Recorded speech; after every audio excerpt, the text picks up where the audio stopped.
Hi guys, आज हम लोग सेंटर ऑफ मास का जो टॉपिक है हमारा सिस्टम ऑफ पार्टिकल के उस टॉपिक में आज हम लोग देखेंगे सॉलिड हेमिस्फीयर का सेंटर ऑफ मास कहाँ पे होगा।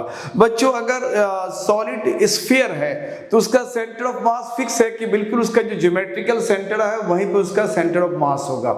लेकिन अब अगर वो सॉलिड स्फीयर नहीं है, हेमिस्फीयर अर्ध गोला है, पूरा गोला अगर नहीं है, हाफ स्फीयर है, तब उसका सेंटर ऑफ मास कैसे निकालेंगे और ये कहाँ होगा। तो इसके लिए थोड़ा सा हम लोग कुछ एक्स एक्सिस और वाई एक्सिस पर पहले हम लोग चलते हैं, उसके बाद फिर उसको जनरलाइज कर सकते हैं हम लोग। तो लेट्स ड्रॉ अ फिगर, कुछ फिगर्स को हम लोग ड्रॉ करने की कोशिश करते हैं। तो इसके लिए मैं कुछ X axis and Y axis की बात करूंगा। This is Y axis and this is X axis. अब इसको मैं कलर फिल कर देता हूं और कलर मैंने फिल कर दिया यहाँ पे ये। अब इसका नाम हम लोग दे देते हैं, this is X axis and this is Y axis. अब इस एक्सिस पर हम लोग ये दोनों जो एक्सिस है, ये दोनों एक्सिस पर किसी एक एक्सिस के अलोंग हम हेमिस्फीयर को सेट करते हैं। तो लेट्स ड्रॉ हेमिस्फीयर। एक हेमिस्फीयर को हम लोग यहाँ ड्रॉ कर लेते हैं पहले। तो हेमिस्फीयर को ड्रॉ करने के लिए हमारे पास एक हेमिस्फीयर आ गया। अब इस हेमिस्फीयर को हम लोग एक रेगुलर शेप दे करके उसको वहाँ पे बैठाने की कोशिश करते हैं।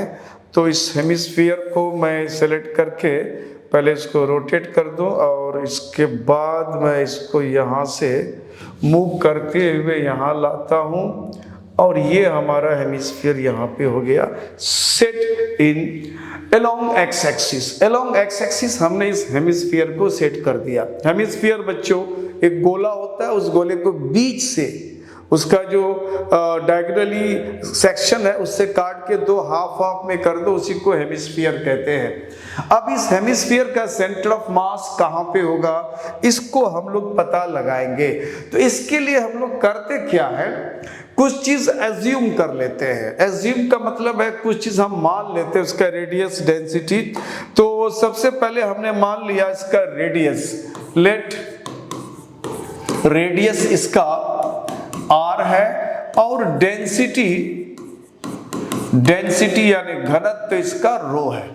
अब इसको छोटे छोटे स्ट्रिप्स में इसको हम बांटते हैं, बहुत छोटे छोटे पतले पतले स्ट्रिप्स में इसको सेक्शन बनाते हैं, काटते हैं। तो इस संदर्भ में हमने क्या करा, एक छोटा सा यहाँ पे एक स्ट्रिप्स यहाँ पे इस तरह से काटने की कोशिश करा हमने। मान लिया एक छोटा सा एक स्ट्रिप काटा यहाँ पे और ये स्ट्रिप्स की जो विड्थ है, विड्थ मतलब अलोंग, ये जो हमारा एक्स एक्सिस के अलोंग है, इसकी जो विड्थ है इसको हमने ले लिया dx, x के अलोंग है, और यहां से इसकी दूरी एक्स एक्सिस पे हमने ले लिया x, और ये जो वर्टिकल यानी y की तरफ इसका डिस्टेंस है इसको हमने ले लिया y, इसको हमने y ले लिया, दिस इज y। अब ये छोटा सा जो स्ट्रिप्स है बच्चों, उस स्ट्रिप को अगर आप काटोगे तो ये राउंड टाइप का स्ट्रिप बनेगा। यहां से आपको साइड से लग रहा है, लेकिन जिसको काट के आप निकालोगे तो इस तरह से सर्कुलर टाइप का आपको स्ट्रिप नजर आएगा। इस तरह से वो सर्कुलर टाइप का स्ट्रिप नजर आएगा। अब इस स्ट्रिप को हम लोग चेंज करेंगे एक सर्कुलर मास के तौर पे। तो जब इसको सर्कुलर मास के जैसा इसको हम लोग ट्रीट करेंगे तो अब ये सर्कुलर मास में कैसे होगा, जैसे मान लो अगर हमने कहा कि ये इस तरह का एक शेप है उसका, ये जो हम काट के इसको बाहर करेंगे उसका शेप ये है, और इसका यहाँ से हमने जो डिस्टेंस सेंटर से उसका डिस्टेंस y लिया, तो गोया कि ये उसका रेडियस हो गया, y इसका इस सर्कुलर पार्ट का या एलिमेंट का ये रेडियस हो गया। अब इसका अगर हम एरिया निकालना चाहते हैं तो इसका एरिया हो जाएगा पाई आर स्क्वायर, यानी रेडियस है हमारा y तो पाई y स्क्वायर हो जाएगा, और इसकी विड्थ से मल्टीप्लाई कर दें अगर तो ये उसका वॉल्यूम हो जाएगा। एरिया को उसकी मोटाई से मल्टीप्लाई कर दो तो वॉल्यूम हो जाएगा।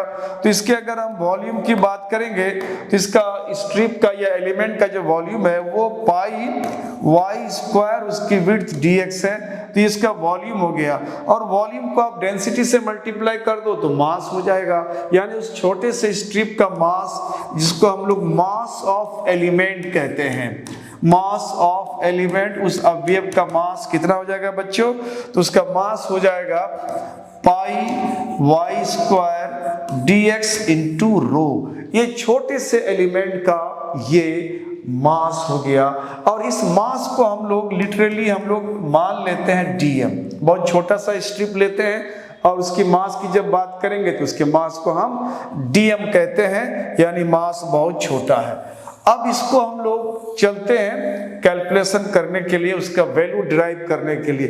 क्योंकि हम लोगों ने यहाँ पे ये मान रखा है कि ये जो वैल्यू है, ये मासेस है, हर एक स्ट्रिप्स का मास अगर आप देखोगे तो ये एक्स एक्सिस पर ही कहीं पे लाई करेगा। हर एक स्ट्रिप्स की अगर मास की बात करेंगे बच्चों तो वो एक्स एक्सिस पर ही क्या करेगा? लाई करेगा। एक्स एक्सिस पर वो रहेगा, एक्स एक्सिस पर ये लाई करेगा। तो थोड़ा सा स्ट्रिप को मैं बढ़िया से बना दूं। तो यहाँ से हमने एक छोटा सा एलिमेंट लिया, ये छोटा सा एलिमेंट लिया हमने, और इस छोटे से एलिमेंट को हम लोगों ने कहा था कि इसका जो मास है, इसका मास हमें निकालना है। तो सबसे पहले हमने कहा कि इसका एरिया निकाल लो। तो एरिया निकाला तो चूंकि उसको जब काट के आप बाहर निकालोगे कहीं ना कहीं वो सर्कुलर शेप का होगा। सर्किल का एरिया हो जाता है पाई आर स्क्वायर, जिसके इसका रेडियस, यहाँ से हमने इस डिस्टेंस को क्या ले लिया है? इस डिस्टेंस को x ले लिया है, और इधर की तरफ ये डिस्टेंस को हमने y ले लिया है। तो आप इसको काट के बाहर निकालोगे तो सर्कुलर शेप होगा, उस समय उसका रेडियस y हो जाएगा। तो ये हो जाएगा पाई वाई स्क्वायर, और उसकी विड्थ मोटाई से मल्टीप्लाई कर दो तो वॉल्यूम हो गया, डेंसिटी से मल्टीप्लाई किया मास हो गया, और ये छोटे से स्ट्रिप के मास को हमने क्या ले लिया? dm ले लिया। अब यहाँ से इस स्ट्रिप का मास निकल गया। अब हमें इस हेमिस्फीयर का, इस पूरे हेमिस्फीयर का सेंटर ऑफ मास की बात करना है, और ये ऑब्वियस है कि हर एक स्ट्रिप्स का मास कहीं ना कहीं ये जो एक्स एक्सिस है उसी एक्स एक्सिस पे ये लाई करता है। ये सेंटर ऑफ मास उसका एक्स एक्सिस पे लाई करेगा, वहीं पे हम लोग उसको देखेंगे। तो अगर एक्स एक्सिस पे अगर कोई मास या कोई पॉइंट लाई करता है तो उसके कोऑर्डिनेट को हम लोग x0 0 कहते हैं। x का वैल्यू मिलेगा, y का वैल्यू, z का वैल्यू 0 होगा। तो पहले x का वैल्यू निकालते हैं और बोलते हैं हम लोग xcm, यानी सेंटर ऑफ मास, और ये होता है 1/m। 1/m, m का मतलब इंटायर कंटिन्यूअस बॉडी का मास, और उसके बाद इंटीग्रेशन आता है, और यहाँ इंटीग्रेशन में x एक्सिस के अलोंग है तो x dm लिखते हैं हम लोग। तो ये हो गया x dm। अब यहाँ पे हमें dm का वैल्यू बैठाना पड़ेगा, उसके बाद हमें समझ में आएगा कि इसका इंटीग्रेशन का लिमिट हमें क्या लेना है। तो यहाँ पे x तो हमारा x ही आ गया। dm का वैल्यू बच्चों यहाँ देखो, आपका dm का वैल्यू यहाँ है, ये है पाई वाई स्क्वायर, और उसके बाद है dx, और उसके बाद है रो। ये dm का वैल्यू आ गया। अब इन वैल्यूज पर अगर आप ध्यान दो तो कहीं ना कहीं ये आपको ये नजर आ रहा है कि ये वैल्यू जो हम लोग रख रहे हैं, ये वैल्यू यानी x में हमारा d लगा हुआ, इसका मतलब है कि हम यहाँ x का इंटीग्रेशन कर रहे हैं, x के अलोंग इंटीग्रेशन कर रहे हैं। लेकिन अब हमारे पास एक वेरिएबल और आ जाएगा y। ये वैल्यू जब आएगा तो ये y का वैल्यू जब तक आप रिप्लेस नहीं करोगे, क्योंकि y भी वेरी करेगा। आपने स्ट्रिप लिया यहाँ पे तो ये उसका लेंथ हो गया, हाइट हो गया, जो भी कहा जाए। अगर स्ट्रिप आपने यहाँ लिया होता तो ऑब्वियसली इसका वैल्यू बढ़ जाता, अगर इधर लेते तो घट जाता। तो y के वैल्यू को भी आपको रिप्लेस करना पड़ेगा, y के वैल्यू को रिप्लेस करना पड़ेगा। तो y के वैल्यू को हम लोग कैसे रिप्लेस करेंगे? तो बच्चों उसके लिए हम लोग करते क्या है, उसके लिए करते क्या, यहाँ से इसको मिला देते हैं। तो ये जो मिला दिया तो ये हमारा उसका रेडियस हो गया, यानी जो हेमिस्फीयर का ये रेडियस हो गया। दिस इज रेडियस, और ये x है और ये हमें y निकालना है। तो अगर हम बात करें तो ये हमारा रेडियस हो गया। तो अब पाइथागोरस थ्योरम का यूज करेंगे यहाँ पे, तो यहाँ पे रेडियस यानी ये r का स्क्वायर हो जाएगा, यहाँ पे x square plus y square. हमें y स्क्वायर निकालना है, तो r स्क्वायर x स्क्वायर इधर हो जाएगा वाई स्क्वायर। तो एक्स स्क्वायर को हमने इधर कर दिया, तो अब यहाँ पे वाई को हम रिप्लेस कर देंगे, ये सारा टर्म हम लोग मेरा जो है वो एक्स वेरिएबल में आ जाएगा। तो इसको थोड़ा सा मैं यहाँ करता हूँ, इसको इरेज, और चूंकि हमें वो डेरिवेशन दिखाना है तो इसको मैं करता हूँ यहाँ से इरेज। तो ये जो हमारा एक्ससीएम है बच्चों, ये आ रहा है 1/m, और जो चीज कांस्टेंट है हमारा उसको हम बाहर करेंगे। तो पहले y का वैल्यू बैठाएंगे, y का वैल्यू बैठाते हैं तो ये हो गया x इंटू पाई, और y स्क्वायर हो जाएगा r square minus x square, उसके बाद आ गया dx, उसके बाद आ गया रो। तो फाइनली ये हमारा वैल्यू आ रहा है, और इस वैल्यू को आप देखोगे तो x में d लगा हुआ है, ऑपरेटर d है, यानी हमारा इंटीग्रेशन x का होगा। x वाले टर्म्स को छोड़कर बाकी को हम बाहर कर सकते हैं। तो बाकी को अगर हम बाहर कर लेंगे तो 1/m, बाहर में हमारा पाई आएगा, उसके बाद ये रो आएगा। बाकी चीज अभी बाहर नहीं ला सकते हैं क्योंकि ये r जो एक्स स्क्वायर के साथ अटैच है। तो ये हो गया x, this is x, and r square minus x square into dx। अब यहाँ लिमिट बैठाएंगे, क्योंकि हम जब x के लॉन्ग इंटीग्रेट करते हैं तो मास जो हेमिस्फीयर का यहाँ से शुरू होता है, कहाँ से, यहाँ से। अब यहाँ से लेके राइट फ्रॉम यहाँ तक उसका मास है। तो हाँ, यहाँ से हम लोग क्या कर रहे हैं, मास हमारा कहाँ पे स्टार्ट होता है, इस हेमिस्फीयर का मास यहाँ से अलोंग एक्स एक्सिस, यहाँ से लेके यहाँ तक होता है। तो हम यहाँ पे अगर हम वैल्यू बात करें x का, तो ये हमारा स्टार्टिंग पॉइंट यहाँ पे 0 हो जाएगा, और कहाँ तक जाएगा, यहाँ तक उसका डिस्टेंस हमारा है रेडियस ऑफ द हेमिस्फीयर। तो हम लोगों ने वहां तक उसको कर लिया। अब इसको इंटीग्रेशन करने की बात है, तो अब इसको इंटीग्रेशन हम लोग कैसे करेंगे, तो यहाँ चलते हैं, ये पाई हो गया, रो हो गया, दिस इज m। अब यहाँ इस x को अंदर मल्टीप्लाई कर देते हैं, तो ये हो जाएगा r एक्स स्क्वायर, ये r स्क्वायर x, और ये x स्क्वायर से ये x मल्टीप्लाई हो जाएगा तो x क्यूब हो जाएगा, दिस बिकम्स dx। अब ये लिमिट आप चाहे तो बार बार कैरी करो, या अंडरस्टूड है, इसको बार बार कैरी करने की कोई जरूरत नहीं है। तो वन टाइम आप दिखा दिया, ये अंडरस्टूड है कि आते रहेगा। अब इसको थोड़ा सा हम लोग कैलकुलेशन के लिए थोड़ा सा स्पेस बनाते हैं। स्पेस मैं यहीं बना लेता हूँ, स्पेस मैं यहीं इसको बना के ख़त्म करता हूँ। ये वैल्यू हमारा XCM, दिस इज XCM, और ये हो गया पाई रो अपॉन m। अब इसको अलग अलग इंटीग्रेशन करते हैं। तो पहले इंटीग्रेशन हम यहाँ अप्लाई करेंगे, क्योंकि r स्क्वायर कांस्टेंट है, रेडियस चेंज नहीं होगा, तो इसको बाहर रखते हुए सिर्फ इंटीग्रेशन किसका होगा, x का होगा। तो यहाँ लिखेंगे x dx। उसके बाद माइनस इंटीग्रेशन फिर हम लगा देते हैं यहाँ x क्यूब में, तो ये हो जाएगा x क्यूब dx। ये हो गया pi upon pi rho upon m। अब ये r स्क्वायर है, और x का इंटीग्रेशन बच्चों हो जाएगा x स्क्वायर, तो ये x स्क्वायर अपॉन 2 हो जाएगा, और लिमिट यहाँ पे 0 to r है, माइनस यहाँ पे x क्यूब है तो 4 हो जाएगा अपॉन 4, और इसका भी लिमिट 0 to r है, पाई रो अपॉन m। अब यहाँ पे हम लोग करते क्या, इस एक्स स्क्वायर के प्लेस में यहाँ अपर लिमिट रखते हैं। तो अगर ये upper limit r square r रखोगे तो ये r स्क्वायर अपॉन 2 हो जाएगा, माइनस के बाद फिर यहाँ 0 लोअर लिमिट यानी 0 रखेंगे तो 0 हो जाएगा। इसका मतलब है केवल अपर लिमिट का वैल्यू आएगा यहाँ पे। तो ये r स्क्वायर पहले से, अब यहाँ हो गया आपको r स्क्वायर अपॉन 2, तो ये बाजू में हो गया r स्क्वायर अपॉन 2 माइनस, अब यहाँ पे x को फिर इसी तरह से रिप्लेस करेंगे अपर लिमिट से, तो r बैठाओगे r पावर 4 अपॉन 4 हो जाएगा, 0 बैठाओगे तो 0 हो जाएगा, यानी कि ये r पावर 4 अपॉन 4 है, पाई रो अपॉन m। अब ये वैल्यू हो गया r square r power 4 upon 4 हो जाएगा।